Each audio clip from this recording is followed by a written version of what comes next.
Hi, and welcome to the show. Subscribe at kevinmd.com/podcast. Today, we welcome Chuka Onuh and Ogechukwu Onuh. Chuka is a medical student.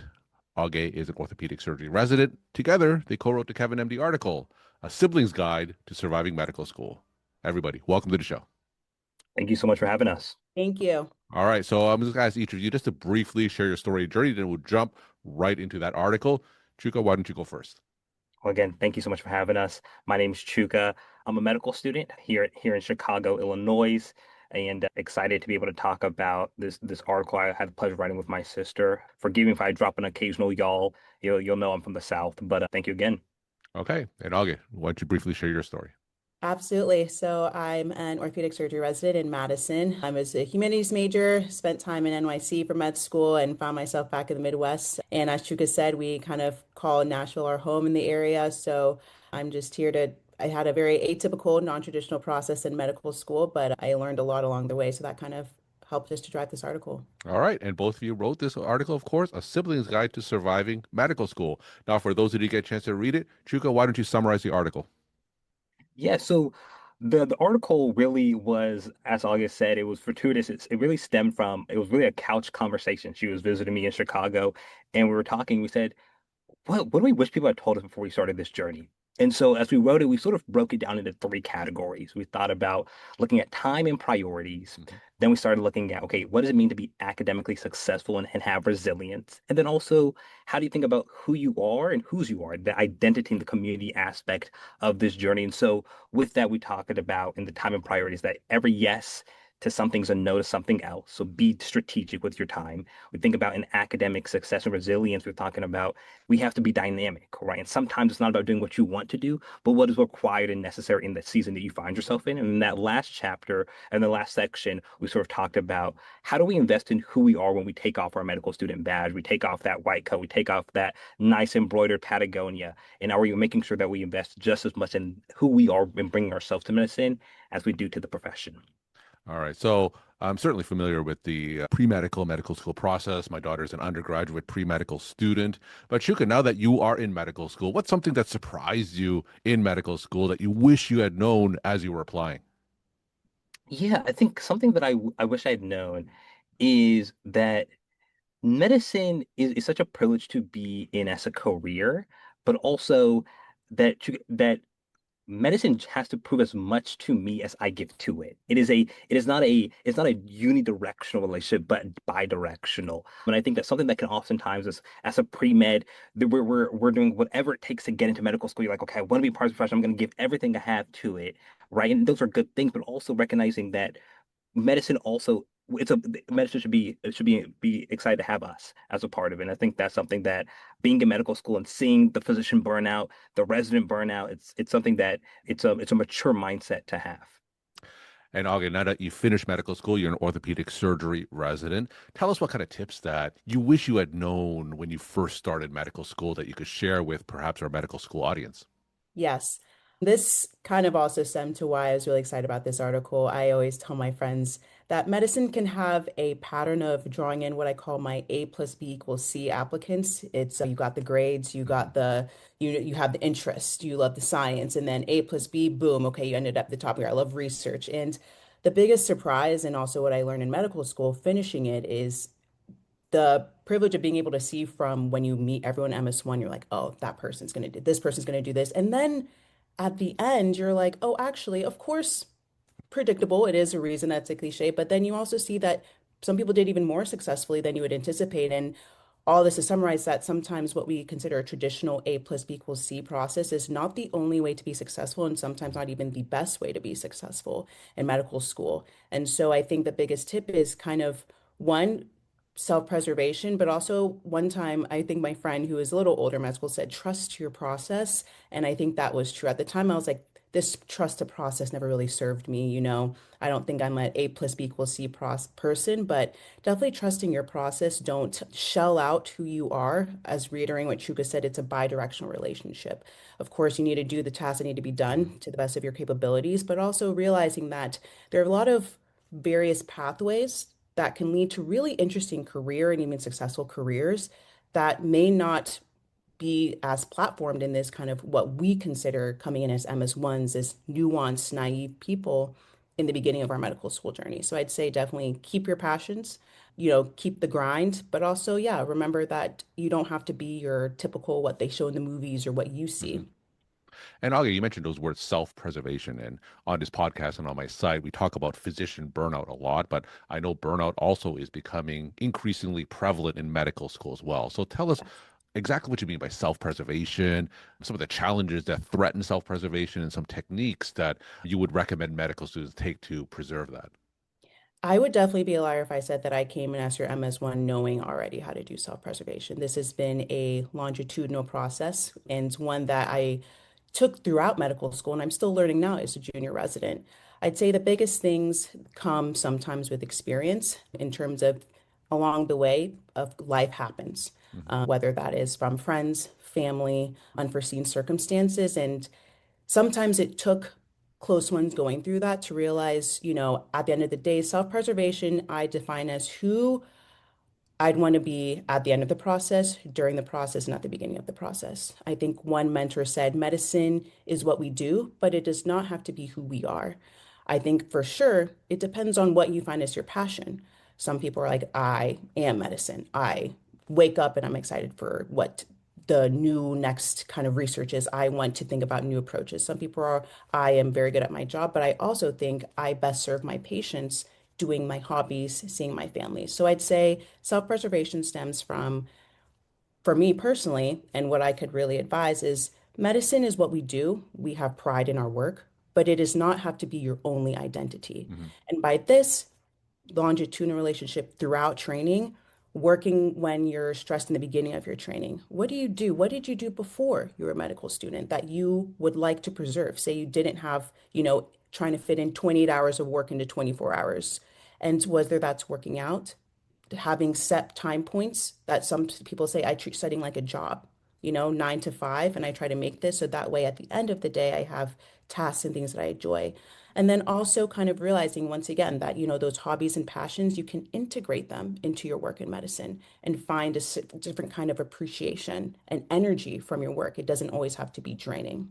So those are kind of things that I learned along the way. And Chuka, you're at a prestigious medical school. What are you seeing from your vantage point regarding burnout among your peers? And what are some of the things that you're seeing them doing or doing yourself to help prevent burnout?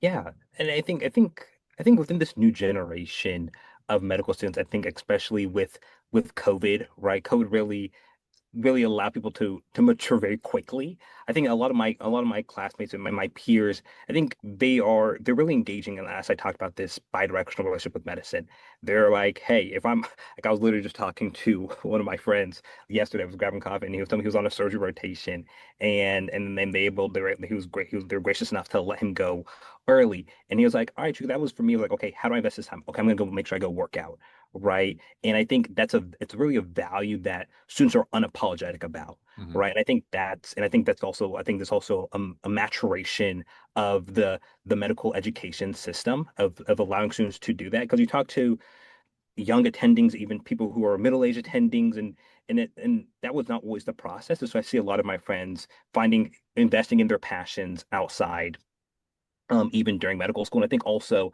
even from the medical school admissions side, I think of a lot of admissions people are asking, right? Well, how do you manage Hmm. stress? Like I know sometimes like that's a very important question. I know, and even if the pre-meds who are listening to this, right? Be ready to have an answer for that question because even when I was going through the interview process, like, oh, that's a good question. I'm like, I watch Netflix, work out, and I took it jokingly, but now as when you're in that moment, right? Chance was like chance favors the prepared minds, that what Aristotle said, right? When you're in the moment and you actually need to be able to employ those strategies for how you manage stress, it becomes essential. And so really being able to develop those habits are really important in the journey and before you get to medical school.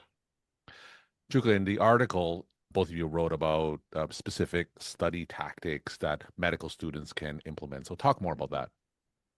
Yes. So as I was talking about study tactics, it's seasonal. And I think that was one of the big things I learned, right? And what may work in undergrad may not work in medical school. I'll never forget my first anatomy exam in medical school.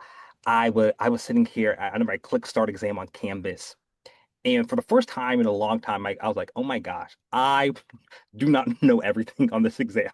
And what that told me about, okay, Chuka, medical school, medical education, it's going to teach you a ton, but Hmm. it's not going to expect you to know every single thing at a granular detail. It's that process of learning, forgetting, and relearning. And so in certain classes where because what's going to require rote memorization, okay, yeah, maybe using technologies like Anki to get that spaced repetition may be useful. But if you move to something like physiology, where you're more looking at organ systems, maybe that's going to require you to do the grunt work of sitting down and writing things out on a whiteboard and conversing with friends. I was talking to one of my friends who's also a medical student, actually internationally in Germany, and literally tomorrow at 10 a.m. we're going to sit down and we're going to literally just talk about pharmacologics, right? And sometimes that's what's needed, right? And then you move to board studying, and now it's an integration of using third-party resources with going back and referencing notes. And so it's a very dynamic thing. And then you move to the clerkship phase, right? As I'm Hmm. talking to my peers who are in the clerkship phase, now it's about integrating that learning within the clinical practice, but also using some of those third-party resources to prepare you for the shelf, and then for you a step, then for step two, and so on and so forth. And so I think it's very much about being dynamic, right? Hmm. And being willing to let go of something in order to receive what is new in the moment. And like I said, it's not about I literally like I tell this to all the M1s, it's not about what you like, but what is needed in that moment, and being willing to say, hey, what is good for me may not be good is what's good for everybody else. And there can be this pressure to be like, oh, if this person's doing this, should I be doing this, or am I not doing this the right way? But it's you got to run your own race. And I know I'll use a little track analogy because my sister here was as a state champion in track, and sometimes I'd see her when she was running the 400, right? Somebody goes off in the 400 and starts running somebody else's race. They end up doing so poorly, right? And so the thing is about how do you run your own race? How do you employ what's best for you and the strategies that are going to get you to be successful? And that's another thing that I've heard that medical school is a whole different animal because in undergraduate, to get into medical school in the first place, you have to be among the best in undergraduate studies. But then sometimes medical school presents whole new challenges. And Aga, you're in residency now, and of course, you're still, of course, learning probably in a different way than you did during medical school. So maybe expound on what Chuka said in terms of that evolution of learning throughout your 4 years in medical school and now in residency. How has the way that you've learned changed during that time? Yes. Let me think about this because I do have some specific examples, especially as a junior resident. So I'd say the first thing is sometimes I've realized in the first kind of part would be I realized a difference between learning and reviewing. And sometimes you don't know what people's foundation was before. And if you come in and you're like, oh, the way to study is you go, you read the chapter, you do the questions, you show up to work, you do this for your patients, boom, rinse and repeat. And A plus B seem to equal C. But then you realize some people's A's and B's were different equal C. So I may come in and, for example, I'm now as a resident in med school, you would read it, you all go to lectures. Mhm. They'd say, you don't need to go to lecture, you just watch it online. I would have told myself, maybe you should go to lecture, I'll get in person and do that. Now, as a resident, making sure it's adaptable. I think residency is what they say. Sometimes in the medical school, they'd say it's like a fire hydrant. Yeah, I'd say maybe resident is three fire hydrants in yeah. one. And also, now you're also not just thinking about your process and how I need to get to A point B, but you're now responsible for people. So you have different rotations, different mentors, different doctors that require different skill sets. So reiterating what Chuka said, definitely being dynamic, but then also realizing that what we kind of talked about previously with self-preservation allows you to serve now patients that you're responsible for better. So with the learning, it's a lot more active learning. And me particularly realizing when sometimes my foundation might require more reviewing. So, oh, okay, I seem to have a better foundational knowledge of this and I can apply this. Versus now in a certain rotation or as a resident too, while you're having other commitments, I now need to make my learning more active. So I need to, when I sometimes maybe you see a case, whereas in med school, maybe I'd read the textbook, you're like, okay, I need to make sure this is a very efficient process that I fine-tuned through doing medical school. And now I can now go back, tether a case, tether a patient encounter, and then this is an active learning. So my learning needs to be a lot more less passive and yield more active learning. Yes, for sure. So my next question has to do with support, and in the article you talked about some personal hardships where you leaned on each other, and obviously you both of you are, of course, in the medical field, but speaking more broadly, talk about the importance of a support network because the medical journey is a very difficult one. And if you compound that with personal hardships, it just makes it that much more difficult. So, Olga, why don't you go first in terms of the importance and how do you find support if you don't have immediate family members also going through your path? Absolutely. I'd say the biggest support for sure is one, realizing that who is around you at the current time. I like to say that, especially to I tell my brother sometimes, there is difference between mentors and champions.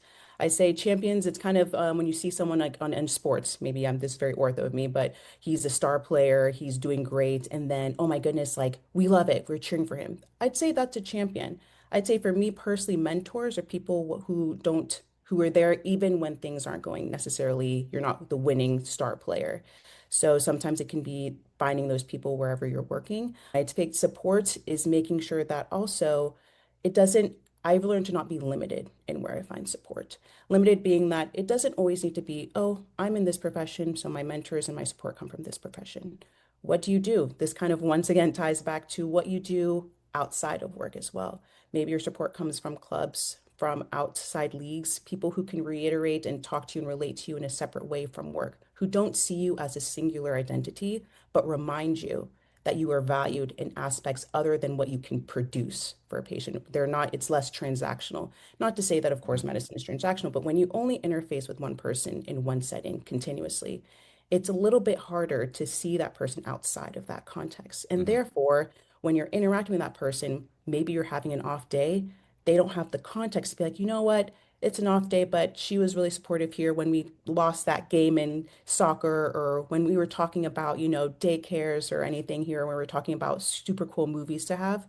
So that support I've learned is one, making sure that you're not limited. It doesn't need to be linear. It can actually be like a tree with branches. Mhm. That's a lot more stable too of a structure, I'd feel like when things go differently. And also just because as you reiterate too, certain things happen. I think residency is also a time where in medical school, as you get older, it becomes less predictable, not necessarily schedule wise, but people get older, families get older, life happens. Mhm. So that is another thing for sure. So I'd say two things, making sure you're not linear in where you get your support. And the second one, differentiating between mentors versus champions, people who are going to be there when you're not necessarily, when they believe that they see your potential, even when you can't see your potential at the time. And Chuka, why don't you give us your perspective on support, on how important that is during medical school, and where to find those sources of support? Yes, just going off what August said, right? I think that support is something that you want to invest in, right? And again, it's about investing it before it's needed, right? You never want to be in crisis then seeking help. You want to make sure you have a strong foundation. I think finding it outside of medicine, right? I think be willing to, and I think something that I've learned is be willing to make sure you invest in those relationships prior to that to what to got you to medical school. Right. One of my great mentors is a trauma surgeon out in Nashville. Every time I'm back home in Nashville, I'm always sitting down with him and just grabbing coffee. And I think it's so rich to be able to see someone who says, "Oh, I knew Chuka Mhm. before he was even a pre-med student in undergrad. I knew him before he got medical school." So I think that's important. So seeking mentors who've known you for a long time, seeking mentors in your peers. Right. And I always think about who's your tribe, right? And that's why every time I ask people, I'm like, who are the people like if you had a flat tire on your way, and who you calling in your medical school, Mhm. right? And if for listeners who may be like, oh, shoot, I don't know who those people are, go and sit. Just literally the way I made a lot of friends in medical school, may have found a lot of support is like just sending cold emails, saying telling friends, oh, we have like an hour, let's go grab coffee on campus, right? And getting to know their stories, get to know their life, because when somebody knows you. Right. And it's the mere exposure effect. When somebody knows you and they're able to see you, then you feel like there's community. And then also I think that also finding support in other things, right? Like I tell people, like whether it's your mental health or spiritual health, investing in those Mhm. things, right? Because it's not a question of if there's going to be hard times, but when there's hard times, Yeah. right? And you want to make sure that when you're able to when you're falling, you're able to reach out and be able to grab onto things. So look in your community prior to you got to medical school, look in community at medical school, and then also I would say a power move when you think about mentors. I think the best mentors I've had are those mentors when I was a first year medical student who were fourth year medical students, right? Especially after they submit ERAS. I find it's very synonymous with like we talk to our elders, right? People who are older, they're like, they're cashing out of the system. Like I don't have anything to lose. I'm just gonna be completely real with you. And I think those relationships have been able to give me so much nuggets of Mhm. knowledge that I didn't even know I was going to need until I was. I'm like, oh my gosh, thank gosh I met with that M4 or that senior medical student when I was in M1, and they just dropped this nugget of knowledge on me that I'm able to use now to navigate my course in this difficult time. All right. And we'll end with each of you just sharing some take home messages that you want to leave with the Kevin MD audience. Augie, why don't you go first? Absolutely. So I'd say my first take-home message that always sits with me, as I kind of mentioned earlier, but it'd be sometimes I remember I was in anatomy lab and I was MS1 and my classmate, he was like a little older. I think my med school had just maybe being an NYC, you got people who had different journeys of life. He was like, just trust the process. I was like, in my head, trust the process has never served me. I was like, no. But then 7 years later, that moment comes to mind. You never know what moments stick with you. That's just life. But I think it has a different tone, trust your process. I think undergrad, medical school, residency, this field of work Mhm. is unique in that you are actually more surrounded by people than you think, rather than kind of, going to your cubicle in your office, then coming back sometimes. You get to meet different people through different ways. And so trust this process, it's always evolving. It's never a set process. Your process is adaptable, like go through there, you know what you do, reach out, be adaptable. The second thing is too that I think more from med school to residency now is, kind of going with the mentors, but also realizing that, you get a lot of advice and everyone means well because this advice comes from personal experiences. However, it's always okay to make this advice applicable to you as well, Mhm. too. Don't necessarily do it algorithmically. Yeah. They say, what is my teacher's like, algorithmic medicine is very scary. But take it as you will, and you've gotten this far. Trust yourself, trust your process to discern and take what you can and try different nuggets. Then lastly, I think the biggest thing is kind of even separately is just as this journey process has happened, like we kind of talked about, self-preservation, holding on to those things that make you unique. It's been really cool to see what I've learned from being an MS1 to an MS2 to a resident. And in that context, how careers can look very different, but Mhm. also be wildly successful in multiple ways. I used to think like this is this, and this is what means a good career. But I've seen so many people go and to take their passions and create it. Residents made books, they write for TV Yeah. shows, they do in product management, they do consulting. These were identities they had before medical school. And then it's really cool to see them excel and have such a cool niche impact in that way. So I'd say those are three things, self-preservation, keeping your hobbies. Two, remembering that, you have mentors and to trust your process and going from there. And Chuka, we'll end with you. Your take home messages. I think my main take home message would be what I've been saying is in this game, your wins are everybody's, your losses are your own. So how do you win on your own terms? Right? I think medicine is such a thing in that the system, right, is going to take your success and be like, oh, look at the great things we're cultivating, right? But at the end of the day, I always think about Chuka when I walk across that graduation stage.